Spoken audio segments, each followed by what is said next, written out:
It's been years since my family abandoned me, and in those years, I've rebuilt my life from the ground up. I've come a long way since the day everything fell apart, the day I lost my family over a lie that my sister Clara had told. At the time, I was 22 years old, struggling to figure out what I wanted to do with my life. I had just graduated from college and wasn't financially stable enough to move out on my own. My parents had been understanding and let me stay with them while I got my career started, though I always knew I needed to find my own place soon. Clara, who was 15 years older than me, had always been the favorite child. Growing up, I was aware of the difference in how my parents treated us. Clara was the successful, accomplished one, the one who had always been praised for her academic and professional achievements. Meanwhile, I was the younger child who often felt like I had to work twice as hard to get any attention. Despite the age gap, Clara and I never had a close relationship. There was a distance between us that we couldn't bridge, even though I tried to reach out to her when I was younger. Things began to shift when Clara got married to Jason. I was happy for her, though I wasn't exactly close to her or her new husband. Jason was a quiet, reserved guy who always seemed nice enough, but I never really got to know him. He was about 2 years older than Clara, and they seemed perfect for each other. They had an easygoing relationship, and it seemed like the kind of love everyone hoped for. However, 3 years into their marriage, everything came crashing down. Clara walked into the house one day, eyes red from crying, and told everyone she had filed for divorce. The reason, she said, was that Jason had been cheating on her with one of my friends, Olivia. Olivia was someone I had known since high school, and while we were never close, we had kept in touch over the years. She had even come to visit me once or twice, and I had introduced her to Jason a few months prior because she needed help with her diet. According to Clara, the affair had been going on for several months. She blamed me for introducing Olivia to Jason in the first place, claiming that I had set them up and that I should have known better. I was floored by the accusation. I knew Jason, and I knew Olivia. Both of them were far from the type of people to engage in something like that. Jason had always been devoted to Clara. He was a kind, albeit quiet man who would never have cheated on his wife, especially not with a woman who was a casual acquaintance to him. Olivia, on the other hand, was dating someone else at the time, and I couldn't believe that she would have an affair, let alone with Jason. But Clara was insistent. She was crying, yelling, and completely convinced that I had ruined her marriage. The rest of the family rallied around her, supporting her without a second thought. My parents, who had always treated Clara as the golden child, took her side immediately. They believed her story without question. In their eyes, I was the reason their perfect daughter's marriage had fallen apart. I could see the disappointment in their eyes as they listened to Clara, and their anger toward me grew with every passing minute. It didn't make sense to me. I didn't know what was really going on, but I knew that I hadn't done anything wrong. I never would have set up my sister with my friend's boyfriend. The whole situation felt surreal, and I was left trying to make sense of it all. But Clara was relentless. She accused me of betraying her, of destroying her happiness. And as much as I tried to explain that I had nothing to do with what had happened, no one was willing to listen. Things escalated quickly. One evening, Clara confronted me in front of my parents. She screamed at me, calling me a liar and a traitor. The words she said cut deep, but what hurt the most was the fact that my parents agreed with her. They sided with her completely.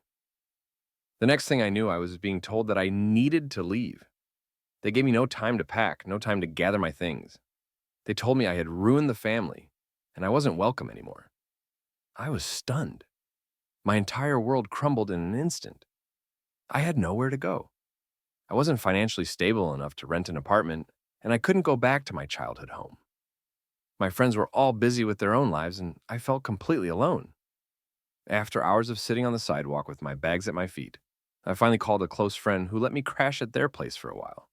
It wasn't much, but it was a roof over my head. Days turned into weeks, and I tried to reach out to my parents. I begged them to reconsider, but my calls were met with silence. Eventually, they blocked my number. When I showed up at their house to try and talk things through, my mom threatened to call the cops. She made it clear that I wasn't welcome. The harsh rejection from the people who were supposed to love and support me crushed me. I couldn't understand how they could believe such an outrageous story without even giving me a chance to explain. Life wasn't easy after that, I spent the next few years working multiple jobs trying to get back on my feet. It wasn't glamorous, but I was determined to prove that I could make it without them. I kept my head down, focusing on my career, and eventually, I was able to rent a small apartment. My work allowed me to start building my own life, but the hurt from what had happened stayed with me. I still thought about my family, still longed for the kind of relationship we once had, but the distance between us only grew as time passed. One of the few people who reached out to me during this time was Olivia. I wasn't sure how she had heard about what happened, but she contacted me, expressing her sympathy and offering her support. She denied everything Clara had accused her of, saying she had never been involved with Jason in that way. Olivia explained that she had only met Jason a few times, and there was never anything more than a professional relationship between them. Her words made sense, and they matched what I had suspected all along. But I still had no proof, and with my family refusing to listen, there was little I could do to clear my name. Years passed. I met Liza, a woman I fell in love with, and we got engaged. It was the happiest I had felt in a long time. We announced our engagement online, and that's when I received an email that would change everything. It came from Jason, the man my sister had accused of infidelity. He had seen the post about my engagement and reached out to me, explaining that he had been following my story from a distance. Jason wanted to set the record straight. He explained that Clara had been the one who had cheated on him, not the other way around. He had discovered that Clara was having an affair with a man named Frank, someone I had known briefly. Frank worked at a local grocery store near my sister's home, and it seemed that they had struck up a secret relationship behind Jason's back. Jason even sent me evidence, email exchanges between Clara and Frank, where they planned their secret meetings, along with a number of other damning details. It was clear that Clara had been hiding this affair from everyone, including me. But instead of taking responsibility, she had chosen to blame me for the breakdown of her marriage. With this new information, I knew what I had to do.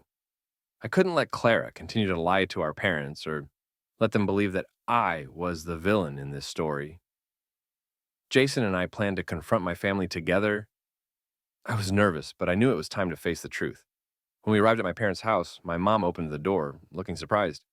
Before she could say anything, Jason began showing her the evidence. The emails, the divorce papers, everything that Clara had kept hidden. I stood beside him, offering my own account of events. My mom's face shifted from confusion to horror as she processed the information. It was clear she had been deceived, just like I had been. Clara, who had been hiding in the other room, came rushing out shouting and demanding that we leave. But this time, the tables had turned. My dad, who had always been so protective of Clara, looked at her with anger.